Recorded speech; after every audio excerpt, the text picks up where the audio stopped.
Piliranon, imong katungod ang mahibaw sa kalihukan sa provincial government. Nahimugso ang programa.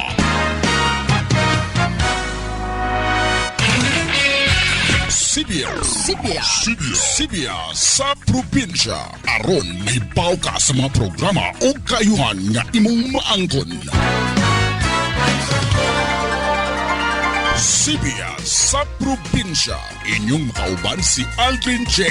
Sibya sa probinsya.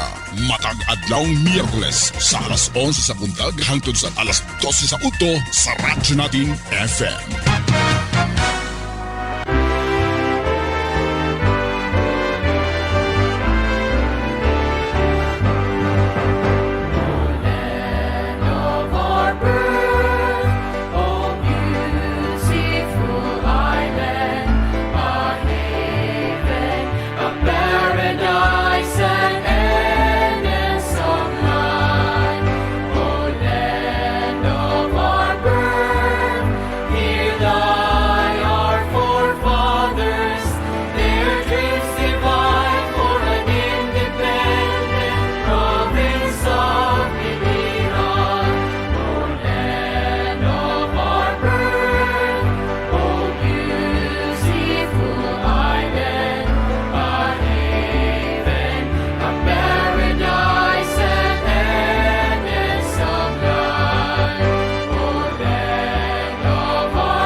Imong katungod ang mahibaw sa kalihukan sa provincial government. Nahimugso ang programa.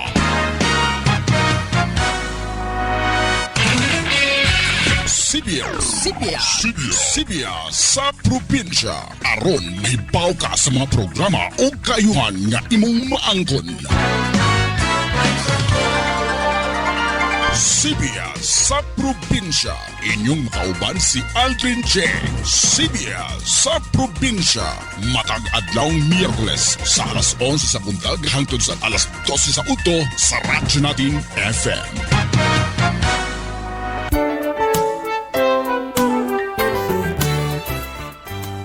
Hello, good morning. Malipayon nga adlaw kanatong tanan mga friends, mga hinigog mo na itong mga kaigsunan dinhi sa tibok nga probinsya sa Biliran. And welcome sa atong tulumanon, Sibya, sa probinsya sa Biliran, aron kita makapamahayag og mga impormasyon, mga palisiya, mga programa ug serbisyo sa atong provincial government pinagi sa leadership ni Governor Doc Roger Spina. Kumusta ka mo mga suking tigpaminaw? Ilabi na ang atong 8 ka mga lungsod nga nasakupan sa atong island paradise sa biliran og sa maabot ning atong broadcast. We are broadcasting live din sa radyo natin FM sa Naval Biliran og sa Facebook page sa 103.9 FM. This is worldwide broadcast, mga kaigalaan. Mababatian kita sa tibok nga kalibutan. So kumusta ka mo? Ilabi na nga itong mga suking tigpaminaw. I do hope that all and everybody are doing fine. We are doing good. At ang kaning problema nato mga kaigalaan, dili kini makakapugong sa atong pag-progress, paglambo. In fact, today mga kaigalaan dito sa atong provincial government sa Kapitolyo din sa Biliran, na po bago nga sea ambulance. If you remember mga kaigalaan, last week or the previous week nag-distribute sa kada municipality og mga ambulances. This is a major service. Look at it mga kaigalaan. Even if we are in the midst of the pandemic, still we continue to give the basic services, the basic and the major services nga to sa atong mga katawhan. Kada munisipyo high ace, one brand new nga nahimo nga mga ambulances. Ang mga island diri, ang Maripipi. Ang Maripipi, we have 2 islands here. Ang Maripipi usa ka regular town ug ang Higatangan nga usa ka barangay nga nasasakupan sa Municipality of Naval. We have 2 islands. Kani sila nga mga islands distant from Naval. So sa mga panahon sa mga emergency, labi na sa problema sa panlawas mga kaigalaan, kinanglan og ambulance, and that how will we travel? And then so that madali ang pagbiyahe panahon sa mga emergency pagatod sa mga pasyente ngadto sa atong mga hospitals. Nagkamayada initiative ang atong gobernador nga mag-provide og sea ambulance. Sea ambulance, mura siya ka ng speedboat ba? Nga sa kadagatan kay sea ambulance nga. Today, ang Higatangan Island mo'y naka-receive sa brand new nga sea ambulance. I think the travel from Naval going to Higatangan siguro mga 40 to 45 minutes. Oh. So ang atong mga kumusta ka mo ang atong mga suki diha sa Higatangan. Kusog ang atong signal sa radyo natin SM diha sa Higatangan Island, ang 2 ka barangay, ang Libertad ug ang Mabini.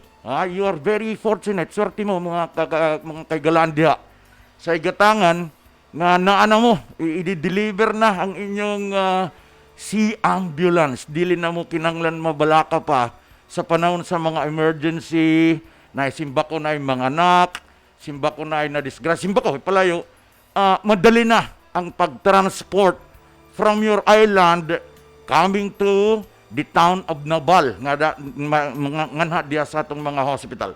Joe Ducalio sa Tibula is also watching. Antonio Mayao is also watching. Hello, good morning. I hope that everybody is doing fine. So that's it. The mayor is already okay. So aton ta kumustahon ang atong mga local chief executives, ang atong mga mayor, kumusta na ang kahimtang dila dinha sa ilang tagsa-tagsa ng mga municipality ang pag-deliver sa mga basic services, such as especially the health, the food. Labi na karon, Neng Kaing is also watching. Labi na karon na we are at the midst of the pandemic. Kumusta na ang livelihood diha sa inyong nasasakupan nga munisipyo, ang infrastructure, the delivery of the basic services, ang social, especially social services. Mauna, we have 8 municipalities here in the province. So every time kini nga atong program, every Wednesday, nang manginano kita, mangutana kita sa atong mga mayor sa nang ilang kahimtang. In Maripipi, I think it was 2 weeks ago, na-interview nato ang mayor sa Maripipi, si Mayor Joseph Caingcoy, and he said the municipality of Maripipi is doing well. Dagan silang mga project, ang development sa ilang municipal town hall, and everything. Ang ilang water resources, electricity. So they're doing fine. Ang management nila sa kaning COVID-19 na ang ilang mga frontliners 24/7 always ready. Now we will also ask the other municipalities.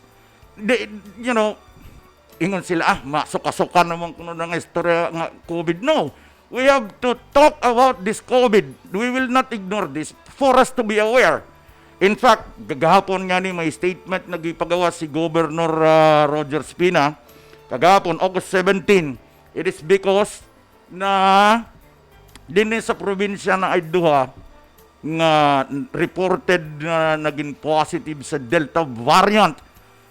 My goodness, Diyos ko, sana kanang makontain kini, immediately makontain, nga dili maglarag kining Delta variant. So, people said that, kapoy na nga istorya na nga pagtaga-COVID. No, we have to talk.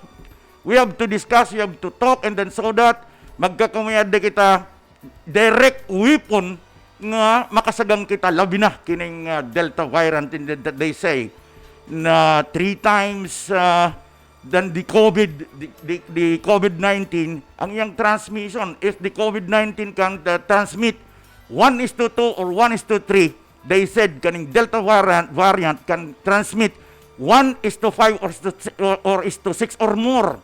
Very highly transmissible kini nga Delta variant. This according to the Department of Health. Auntie Rose is also watching. Hi, hello Auntie. Keep safe ka man diyan with the children, with your apopos. Keep safe, Auntie Rose. Okay, this is what we are discussing. O gadingon sila, mas sumuang uban, di nila magpa-interview kay kanang mas balik-balik na lang kuno ng story about the COVID. No, we have to discuss. Because every time, from time to time, there is that development. Look at it. Karon nga ni today, August 18, magmi-meeting na po ng among Provincial Interagency Task Force. How to contain this virus, this Delta variant, nga dili maglarab. Dako ang kadelikaduhan, mga kaigalaan. Yes.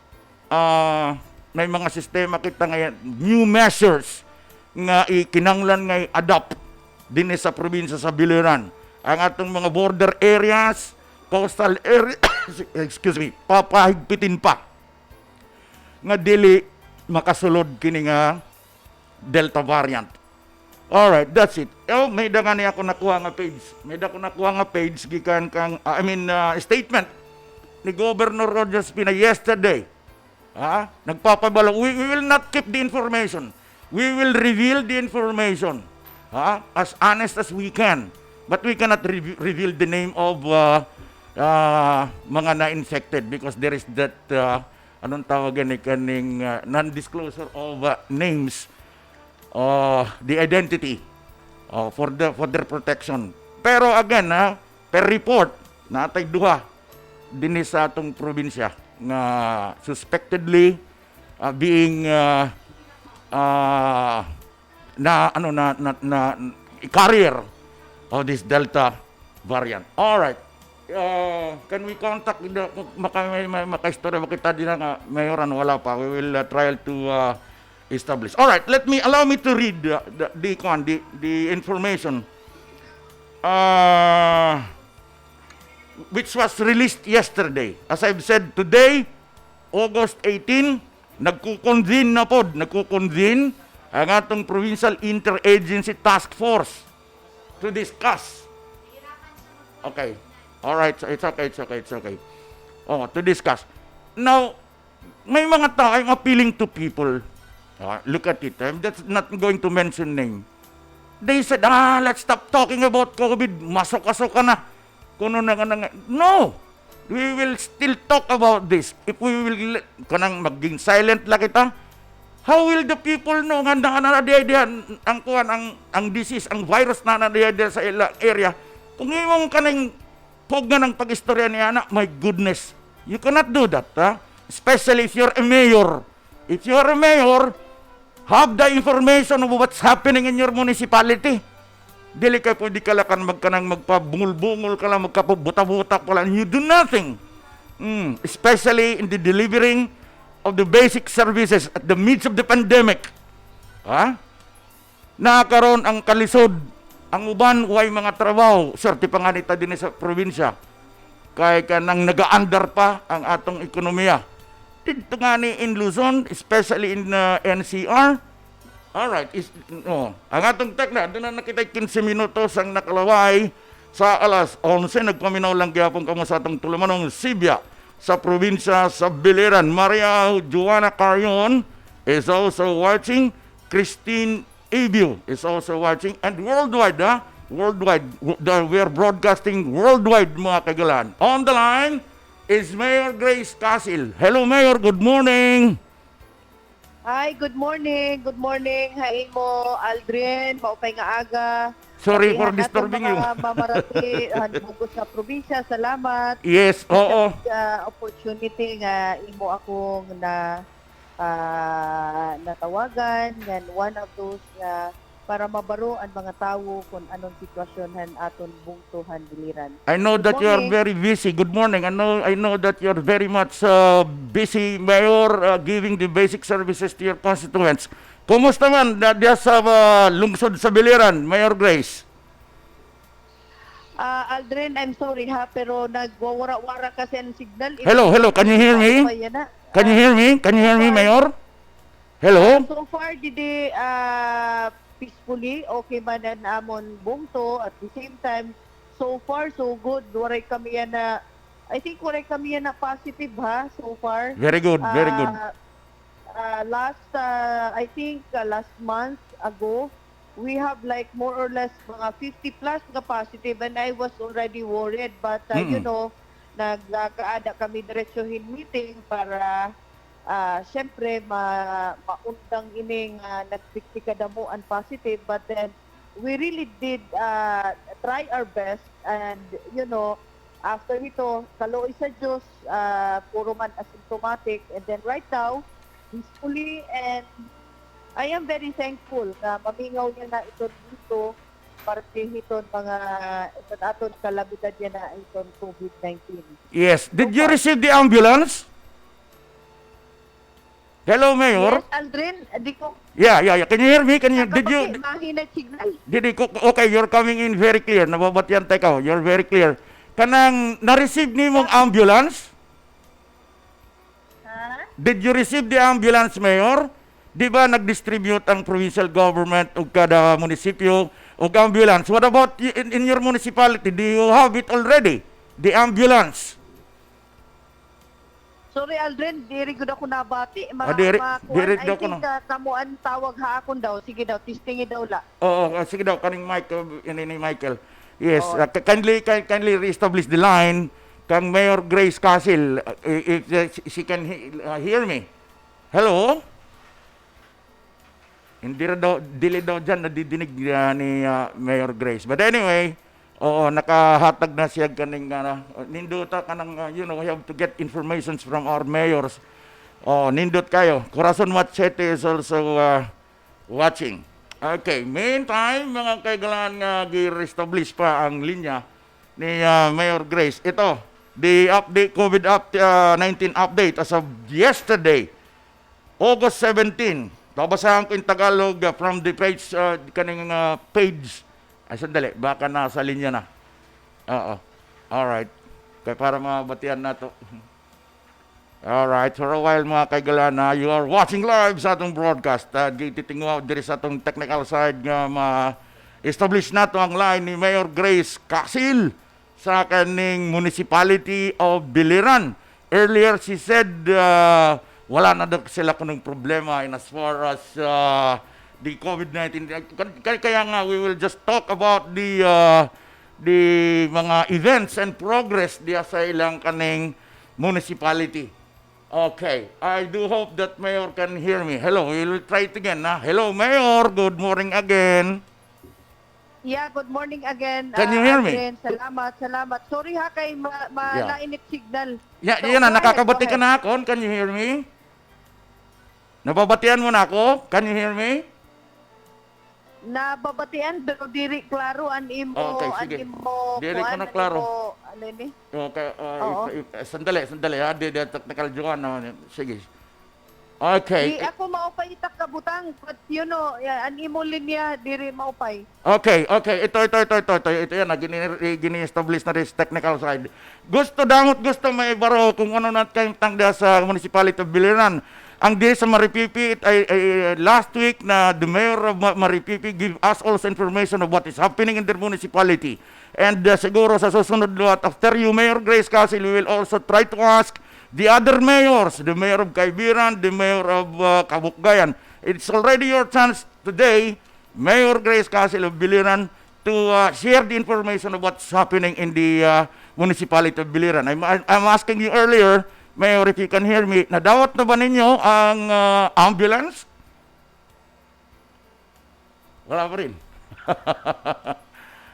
Oo. Aldrin, sorry, diri makuri ti mo kuan Okay. ako maupay takon signal ikaw Okay. medyo may diri Okay. Thank you. We will just, sa susunod na po lala kita, Mayor. Salamat, Salamat. Thank you very much, sir. Landline pwede. Landline ko, no? Landline. Alright. Landline na lang, Waray landline. good, waray ako nababatian. Sige, landline na lang, Mayor. Re-establish. May number kayo sa landline? Mayor? Oh, sige. Sige, landline na lang, landline. Pwede siguro landline.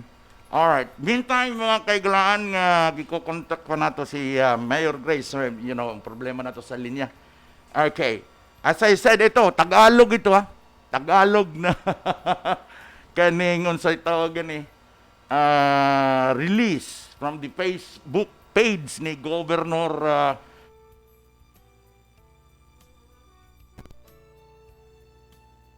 nawala. Ayan, bumalik na. Okay. This is about the Delta variant, mga kaigalan. Ipipinaalam ko po sa lahat ng mga minamahal kong kapwa Biliranon na bukas, that means today, August 18, ay magpupulong muli ang Provincial Interagency Task Force upang talakayin ang isa sa mga pinagdadasal natin na sana hindi mangyari. Ito po ang pagkakaroon natin ng confirmed Delta variant ng COVID-19. The governor also said, ikinalulungkot ko pong sabihin na kabila ng ating paghihigpit, na sa kabila ng ating paghihigpit, kinumpirma po ng Department of Health na tayo ay mayroong Delta variant ng COVID-19. Ito po ay nakuha ng isang ROF, returning Filipino, na galing Manila at umuwi sa kanyang bayan sa Cagayan. Sa ginawa pong genome sequencing, this laboratory, kasabay ng kanyang RT-PCR swab test, lumabas po sa resultang positibo siya sa kinakakatakutang Delta variant. Habang ang isang returning Filipino po ay agad na quarantine. Kinababahala po natin ang mga taong kanyang nakasalamuha, kasama na po ang isa pang ROF papuntang Almeria na kasabay niya sa sasakyan mula sa Tacloban. At ang dalawa pang ROF ng mga residente rin ng Almeria na kasabay niya sa eroplano. Sa oras po na ito ay ginagawa na ang agarang contact tracing procedure at nakikipag-ugnayan na rin ang mga munisipyo ng Cagayan at Almeria sa Department of Health Regional Office Number 8. Sa panahon pong ito ay hinihikayat ko ang lahat na pag-ibayuhin ang paghanda upang maprotektahan ang inyong mga sarili at mga pamilya. Ang Delta variant po ay 3 beses, 3 times na mas nakakahawa. Hindi po kailangan umubo o humatsing upang makahawa sa ibang tao. Ilang minuto lang po nakasama mo ang isang may Delta variant sa isang malapitang lugar ay malaki na po ang tsansang ikaw ay mahawa at makahawa din kaagad sa iba. Imagine, highly transmissible kining Delta variant. Huwag po lumabas ng bahay kung hindi kinakailangan, magsuot palagi ng face mask at face shield at hindi maiwasang pagpunta sa matataong lugar para kumuha ng mga pangangailangan. Palaging magugas ng kamay, umiwas muna sa mga kumpul-kumpulan at huwag dumalo sa mga pagtitipon. Panatilihing malusog ang pangatawan at malakas na resistensya sa pamamagitan ng tamang pagkain, ehersisyo at tamang oras ng pagtulog. Is on the line? All right, let's try it again. Mayor Grace. Hello, good morning again, Mayor. Jason Colasito is also watching. Hi, Jason. Hello, Mayor Grace. Good morning. Ikaw, hindi mo pa yung signal. So far, hindi okay na sa akong area. Ito, klaro na. Nakakabati ka? Medyo klaro na. Sige. Sige. As a backgrounder, ginto kaning programa nato nga every Wednesday gitutuyo nato para makakukit og impormasyon sa matag munisipyo nga nasakupan sa probinsya sa Biliran. The other week, at the last week na we were able to contact Mayor Joseph Caingco in Maripipi, and he gave us the information that the municipality of Maripipi is doing well. Now today is your chance, the Mayor of Municipality of Biliran, Mayor Grace Castle. Did you receive the Mayor, the ambulance? The what? Ang ambulance, Mayor. Na-receive ni mo ang... Did. Naka-receive kami ng ambulance coming from the province through Governor Roger Stina. Anyway, salamat kay Madamo, and I am really deeply appreciate the ambulance that was given to us kay amo ito na akong usang hingyap parahan mga pobrehan na akong bungtuhan biliran. Yes, that's a major service. Is it serviceable already? Nagagamit na, Mayor Grace? Yeah, oo.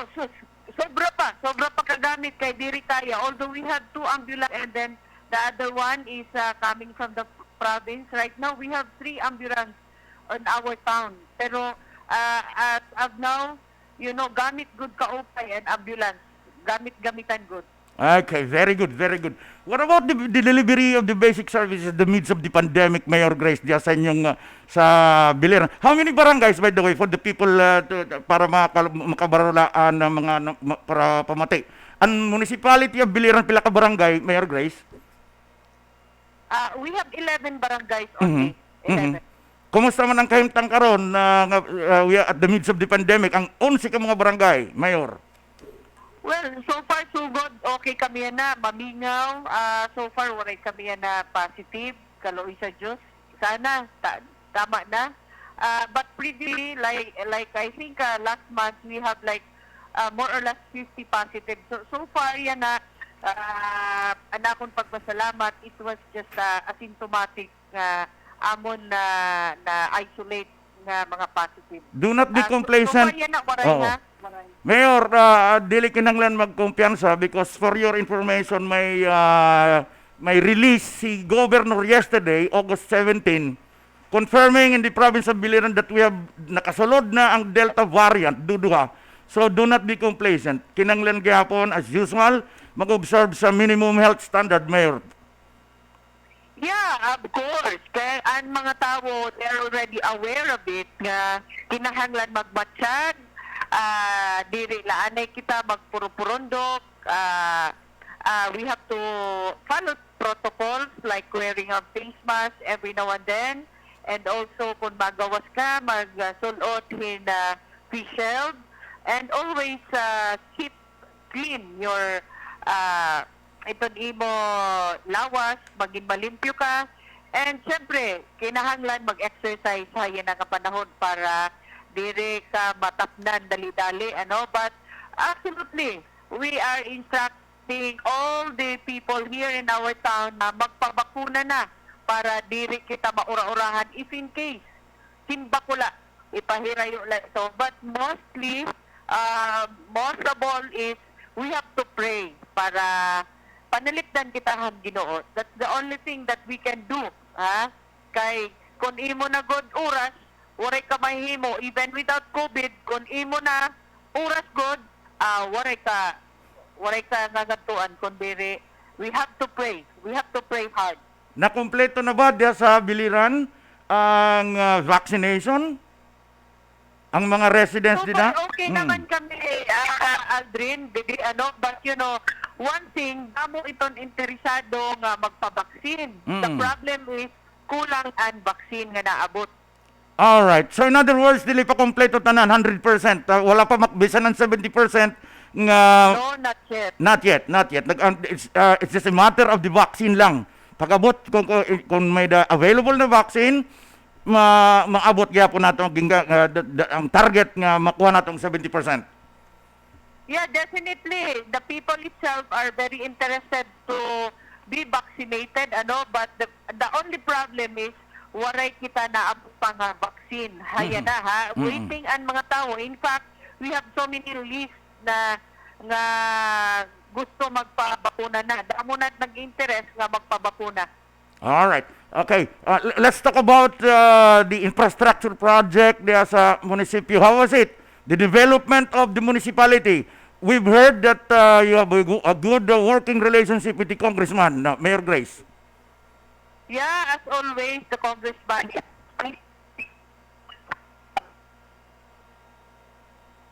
Naputol. Heart Miriam de Sakada is also watching. Can they reestablish again? Naputol. Ay nako, na problema na itong communication, bisan la, we really need the efficient communication karon nga mga panahon na. The internet, kinanglan nato ang internet that we are staying at home para di kita maboryong, kinanglan nato ang klaro nga internet ang atong komunikasyon. Communication is very faster than transportation, I tell you guys. Oo. Kinanglan ko natin nowadays. Alright, Janet Corso Dagami is also watching. Nasayang na photo lang atong interview kang Mayor Grace Casil of Biliran. Ang atong takna, 31 minutos ang nakalabay sa alas 11. Nagpaminaw lang gyapon kamo sa atong tulamanon, Sibya, sa probinsya sa Biliran. So that's it. Stay at home. Hector Marcellones is also watching. Hello, padi.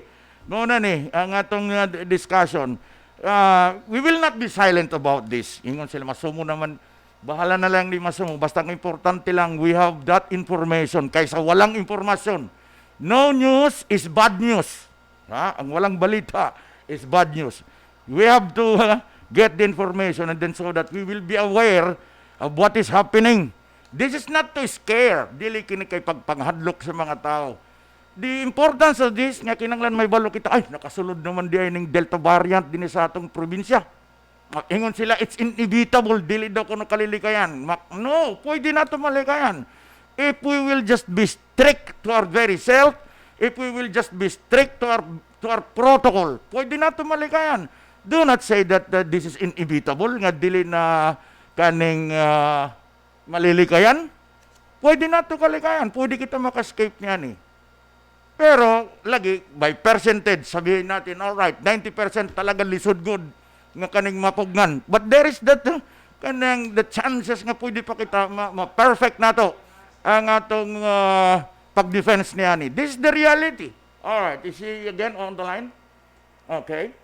Okay, nasa linya. Hello, Mayor. Yes, Aldrin. Yes. Go ahead. Let me continue asking you about the infrastructure mga projects that sa municipality of Biliran that we heard that you have a good working relationship with the Congressman, Mayor Grace. Yeah, definitely, as always.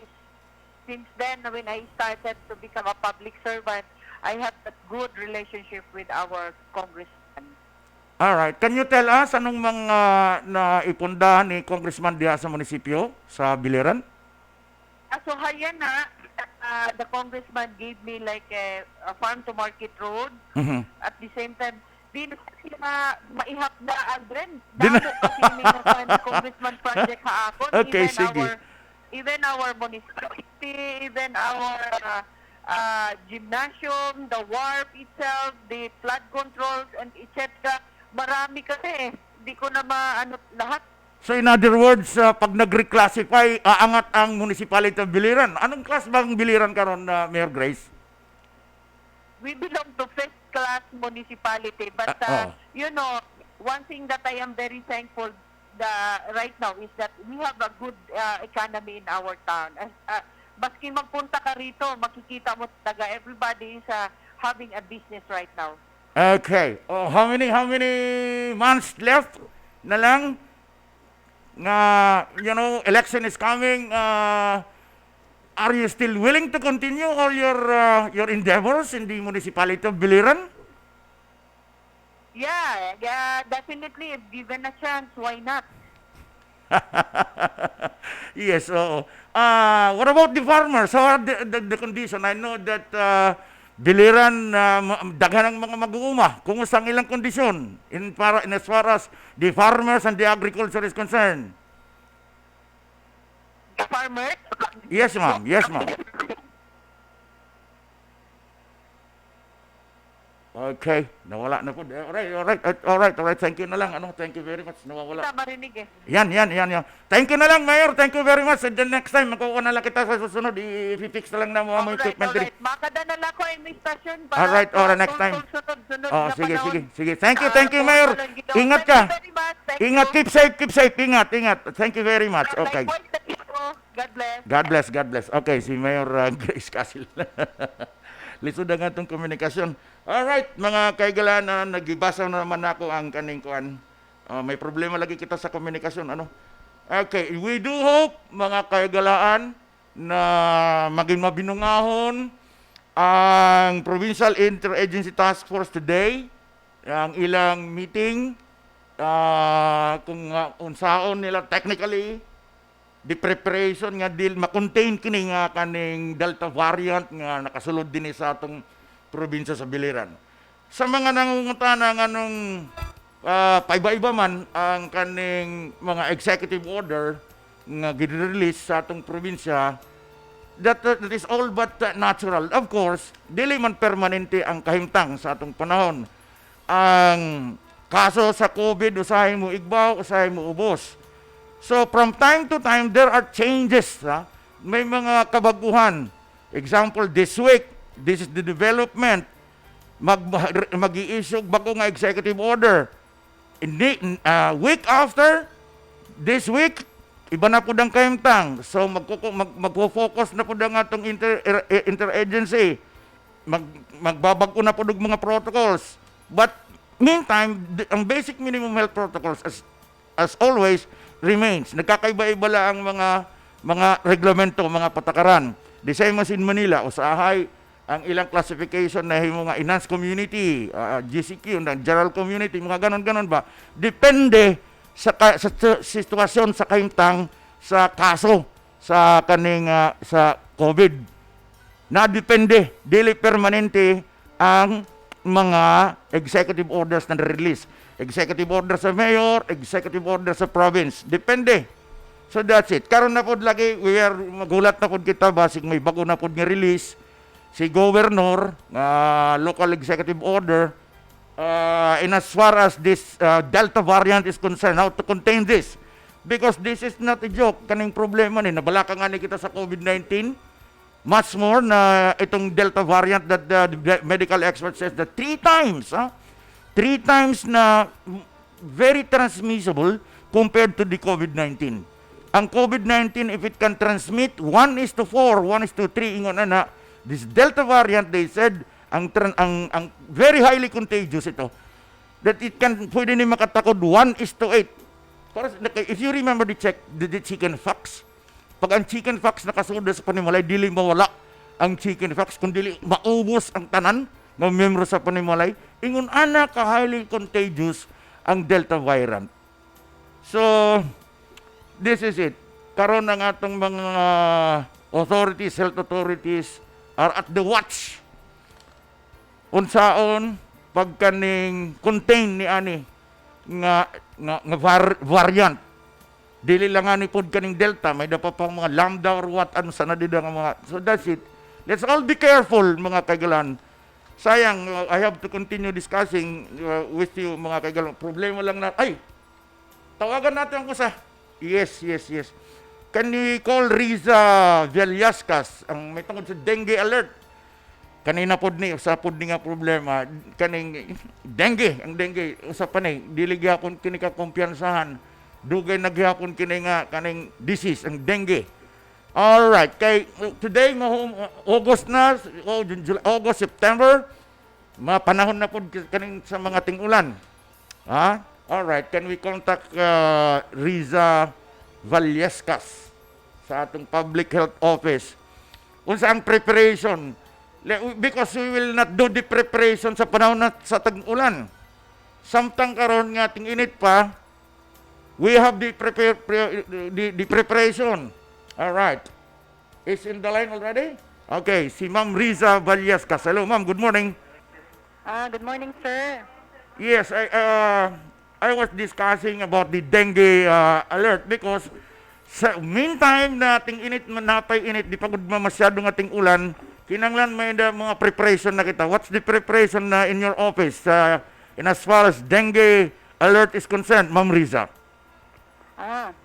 So far, sir, padayon gihapon nato no ang 4S. Oo. Mm. So as of now, the province is implementing the roadmap towards a dengue-free barangay.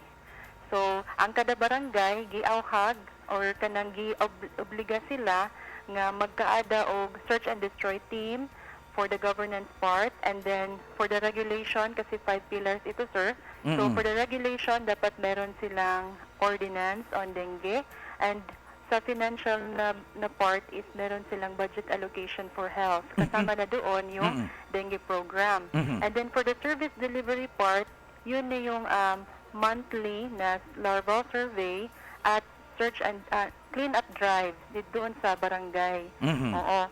And then, yung last part is the performance accountability, which is ang province mismo ay gumawa ng paraan, bibigyan ng incentive yung barangay na magiging dengue-free for this year. Anong mga incentives? Anong mga incentives na ma-receive sa barangay na dengue-free? So if the barangay will be dengue-free at the end of the year, kasi this year lang tayo nag-start no ng implementation yan. Yes, ma'am. So for next year, mag-award kami doon sa mga barangay na zero dengue case for the whole 2021 year. The entire year, ha? Yes, sir. Okay. Hindi lang po yan yung criteria, sir. Mhm. So aside sa dengue-free sila, dapat meron din silang, yung sinabi ko kanina na ordinance on dengue, tapos Yes. may search and destroy team, Mhm. tapos meron silang spot map kung saan yung mga permanent and semi-permanent breeding sites like cemeteries, junk shops, yung mga vulcanizing shops kung saan maraming mga ligid, mga tires. And then, meron silang naka-file na monthly larval survey report. And then, meron silang documentation na mali yung kanilang search and destroy at yung clean up drive. Same na yun, sir. Ma'am, we're talking about 132 barangays of the entire province. Yes, sir. All right. Oo. And I would like to update yung ating cases po this year. Go ahead, please. So this year, no, I will just a little bit of last year, no. Last year, 2020, meron tayong 432 cases. Last year, 2020. But this year, from January to August, we have 8 cases. Nag-decline, this ha? year. Okay. Oo. So 98% po ang ating decrease Okay. this year. Oo. It was effective because of the drive. Yes, and partly because we have COVID restrictions, like wala pang klase, merong mga hindi makatravel agad yung mga tao, and some of them are really staying in their households and doing the search and destroy. Okay. All right. On the part of the barangay, how sure are we that all of the barangays, the 132 barangays, na may mga ordinances na sila sa ilang barangay na about the dengue? Okay, so upon implementation kasi, sir, nag-conduct kami ng mga orientations. Yes, ma'am. So we had conducted one orientation per municipality. Nag-attend yung ating barangay captain, yung BHW president, barangay secretary, at SB on Health. So Okay.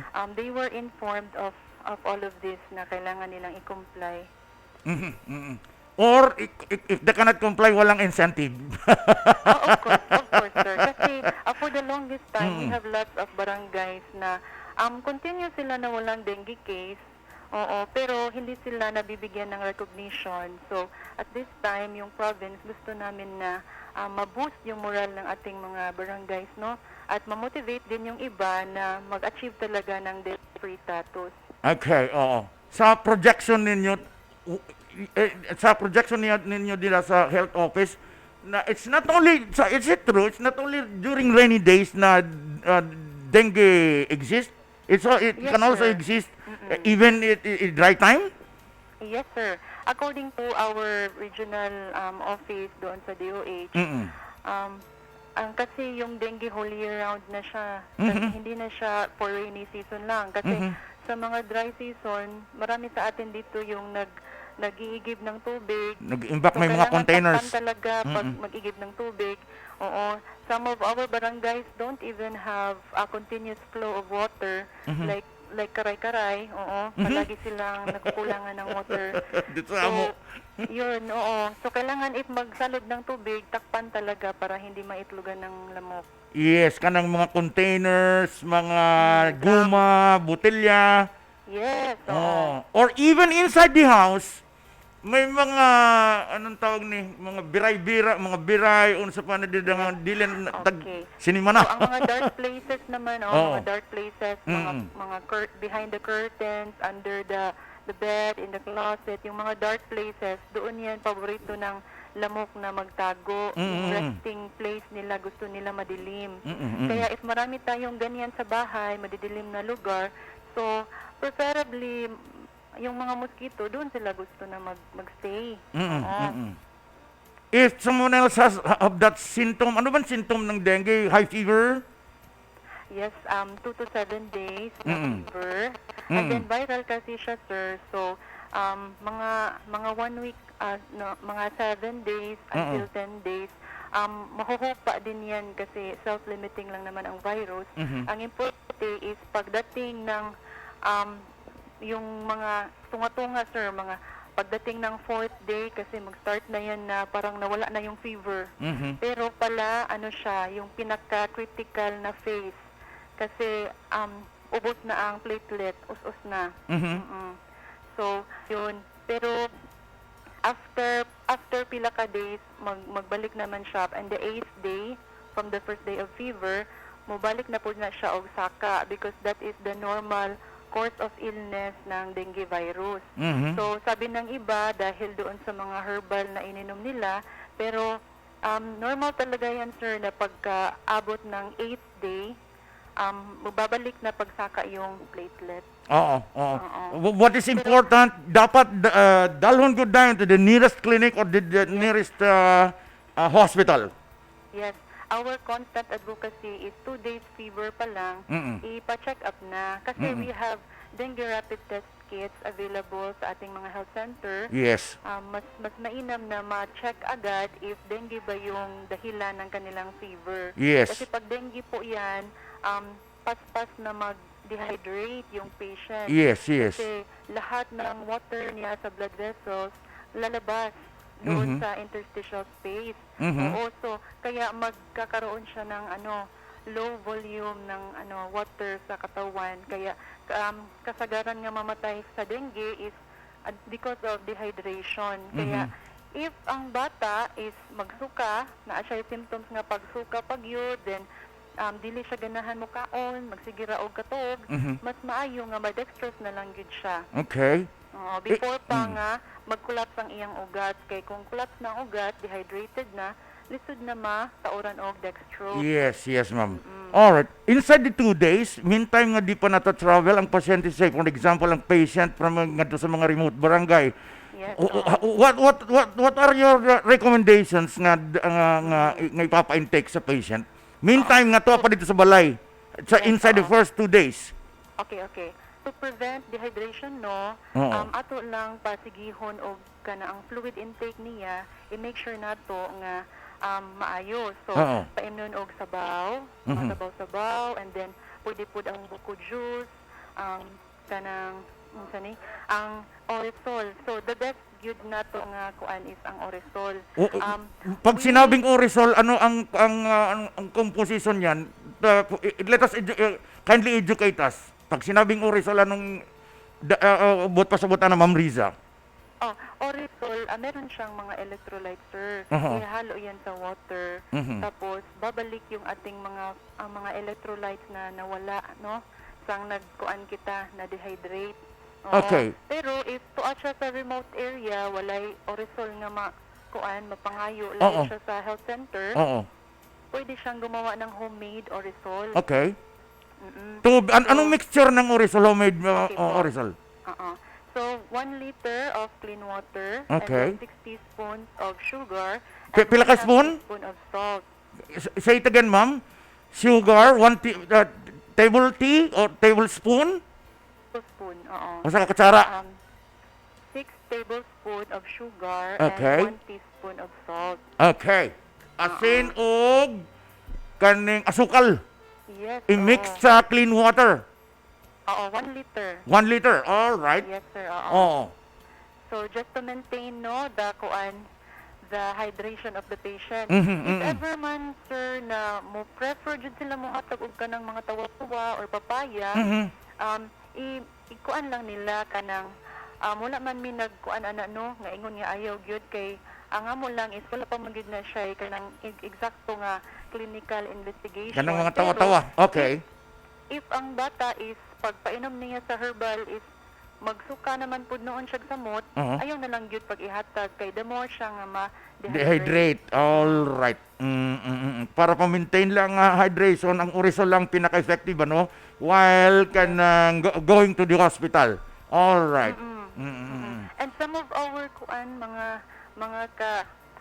ang public mas ganahan sila og kining mga Gatorade.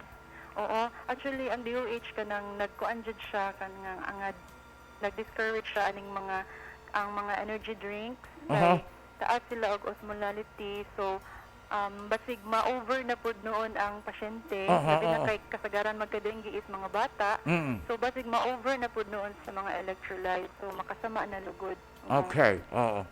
So, to wind up our story, Ma'am Riza, at the end of the year, magkakandak na pod ka mo? Nang ano po, sir? At the end of the year, or I'm saying this coming December, mag-evaluate na pod mo. When is your evaluation again diya sa itong mga kabaranggayan? Okay. So, monthly kita, sir, nga nag-evaluate sa atong mga barangay. Okay. So, we have a group chat with barangay secretaries and nurses nga naka-assign sa barangay. So, they send us larval survey reports and yung clean-up drive nila na documentation. Okay. Oo. Every month yan, sir. Oo. And then, next year, during the Dengue Awareness Month, which is June, doon po natin i-held yung ating awarding. So, sa barangay lang na nakakomply ng lahat ng criteria. Okay. Before the 2021 ends, there is no alarming incident about dengue. Hopefully. Hopefully. Oo. Basta i-maintain lang permi. What was it ang 4S? 4S. Alright. Okay, number 1 is search and destroy.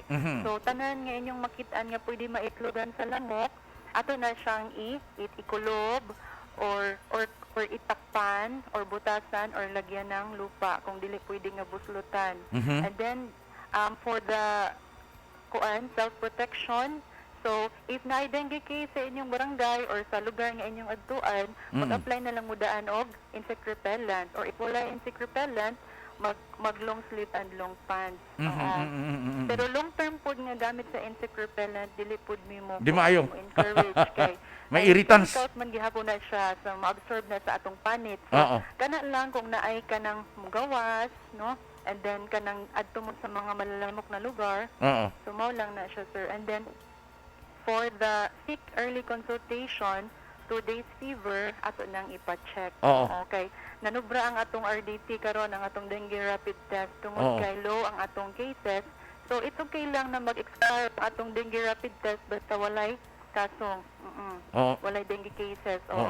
And then the last S is ang atong say yes to fogging during clustering of cases. Okay. So far, low man ang atong cases karon. So, di ta magkinahanglan nga mag-fogging. Pero if moabot na siya, sir, og clustering means sa usa ka simana or sa nagsunod nga simana, na nagsunod nga mga cases, same barangay. So, we need to conduct fogging right away. Kaya sabihin, daghan na ang mosquito nga infected with the dengue virus. Alright. So, para sa kwan lang, para mahibalo lang ang atong mga tigpaminaw, dili necessary ang fogging. Kung, di ba, there is that evaluation kung kano, saan kinahanglan mag-fogging. It's not that, moingon nga sa kabarangay, dagang man lamok, may request kami dito sa kaning health nga i-fogging, di ba?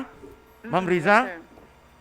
Oo, and lalo na ngayon sir kasi COVID, so hindi talaga tayo pwede na lumabas ng bahay, no? Yes. Oo, kasi pag mag-fogging, palalabasin talaga lahat ng inhabitants. Kasi, hindi tayo makakita dahil Tama. sa kapal ng usok. Tama. Ma'am, ano daw ang biting hour ng ng lamok? Peak biting time po, sir, Yes. is 2 hours before sunrise and 2 hours before sunset. Again. Kaya meron tayong 4 o'clock habit. Mhm. Oo.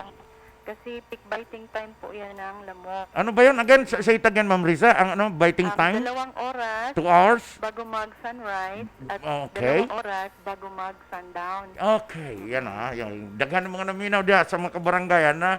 So let's be aware. 2 hours before sunset and 2 hours before sunrise. Yes.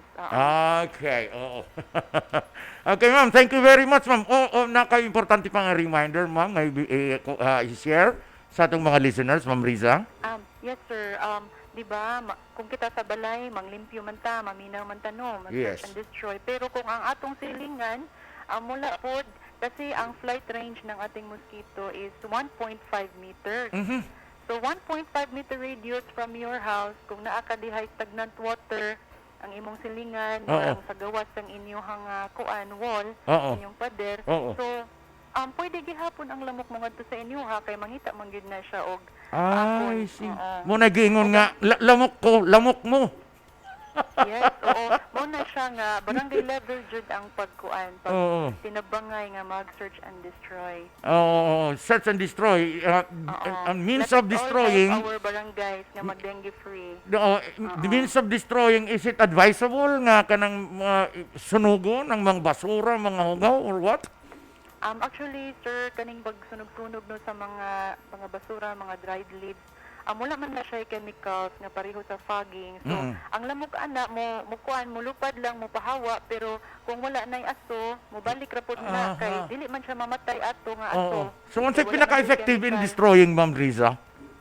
Sir, Unsay pinaka-effective in destroying?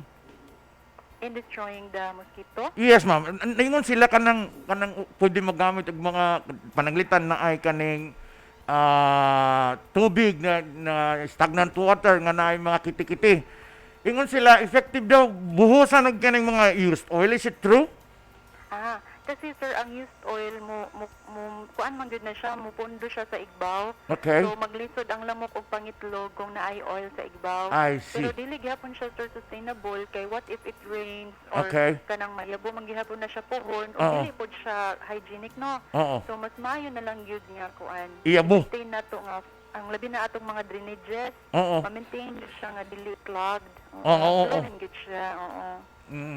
Okay, that's very clear. All right. So again, one thing that we know today that dengue is not only during rainy times, but it is also during dry time. Yes, oo.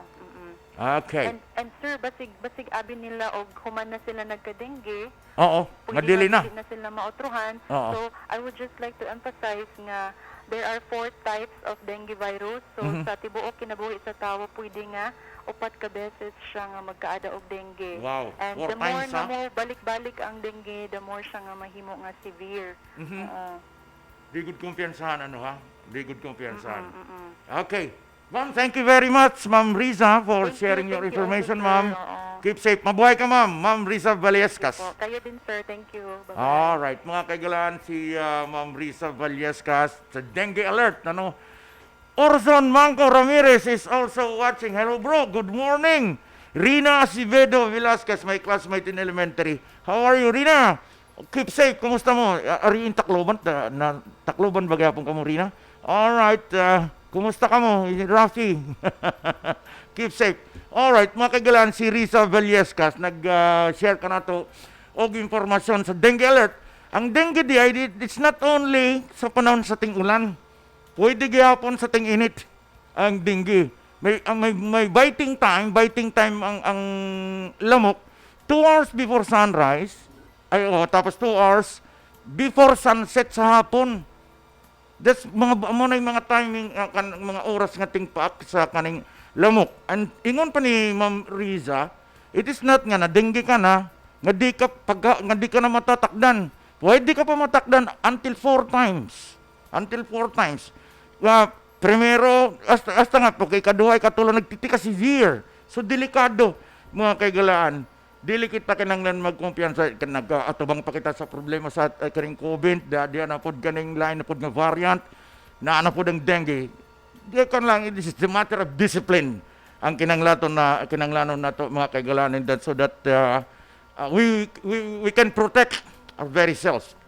Labi na karon nga mga panahon. Okay? Bueno, unang eksaktong oras, mga kaigalaan. Thank you very much for being with us this morning, mga kaigalaan. Ang atong program is every Wednesday sa kada alas 11 hangtod sa alas 12 sa udto. Thank you very much. Again, lastly, this is my message para sa kanatong tanan. Let us not forget to pray, mga kaigalaan, because the only weapon na pwede kita makasagang, di ba? That's a saying saying kada usa nato nga umabot nga ning takna adlaw nga digud nato kaya ang atong problema, we resort to praying. Nagaampo kita, mga kaigalaan. We believe in prayers. Let us all pray that our prayers reach into the heavens. Makabot nga dito langit if everyone will pray. Di ba, basta mag-atubangan ni kita glisod, okay lang, kumbaga makaya na nato. Pero most of the time, we need prayers. Keep safe, everyone. Mapalayo lang unta ka ng mga katalagban sa atong mga kinabuhi. Laban lang, ingong panila. Laban lang kita. Let us not lose hope. Let's fight niya nga itong mga problema. That comes a day na makaingon na kita, ay, salamat, natalwas gapon kita sa problema ni nga itong virus. Labi na karon, maabot ng Pasko. Pila na lang kabulan, August, June, July, August, September, October, November, December. We do hope na pag-abot na sa karing Pasko, pag entrada sa 2022, maging malipayon kita nga tanan. We are all healthy. Na we will hurdle this problem, nga makalampas kita. We are not healing our barangay, we are not just healing our municipality or our city or our province or our country, but we are healing the world sa tibok kalibutan kini nga atubang nga pandemic karon. Meantime, as what I've been saying, let us pray. Sering pa, hi, Mabel Tower! Mabel is also watching. So, simbahe gyapon. Basin pa bang gyapon kita mapanalipdan sa mga katalagman. Bueno, alas 12. Impunto. Ay, lampas na nga ni ko galang. Thank you very much, mga kaigalaan. Thank you. See you again on Wednesday. As I've been saying, our program is every Wednesday. This is an official radio program of the Provincial Government of Biliran.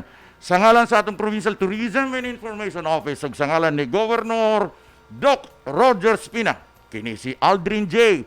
Nagpapasalamat sa iyong pamina, mayong udto, God bless, and mabuhay. Bye-bye. I love you guys. Bye-bye. Piliranon, imong katungod ang mahibaw sa kalihukan sa provincial government. Nahimugso ang programa.